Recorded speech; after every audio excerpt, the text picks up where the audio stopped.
ओइ कालु दे बुं हालदैनि बारै हालदैनि बेनिफिटा मा आरो हालदैया जोंनि देहानि थाखाय मानो बेसेन गोसा हालदैखौ जों हा सिङाव गायो हालदैखौ जों बुरो जावखाङो हालदैखौ जों ओंख्रि जायो आरे मा बुंनाय जाखो बेलाय हालदैखौ ओंख्रि जायो बुरो हा सिङाव गायो आं मा सोंदों मा बुंदों नोंलाय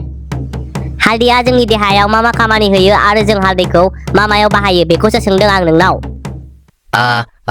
हालदैखौ जों बाथोन जाबा कर'ना बेमार जानायनिफ्राय रैखा मोनो हालदैखौ जों मानसि दाउ अमानि खासि खालामनायाव बाहायो एबा बान दाननायाव बाहायो ओमफ्राय हालदैखौ जों हिन्जाव गोदान थुखैनायाव बाहायो हालदै जाबाय थाबा जों केन्सार बेमार जानायनिफ्राय रैखा मोननो हायो बेनोसै एसेनोसै आं सैमाखायनो बारा मोनथिलाय लाङाहां ओइ नंमारगौ आरो हालदैखौ खासि खालामनायाव बाहायमारो आरो मारै औलै औ दाखालिसो जोंहा अमा बान दानखांनानै हालदै फुनना होदों लास्टाव बेयावसो आंबो नुदोंब्रा आं बेयावनोथ' रायजालायदोंना आइजों आं खालि हालदैबो फुनलायो आरो ल' होनथारदोंमोन बेयावनो जि रायबायब्रा आंखौ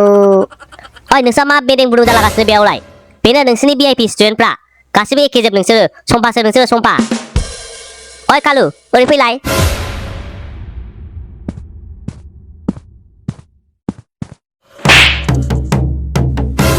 हालदैखौ खासि खालामनायाव बाहायो नै आंजों बाराबा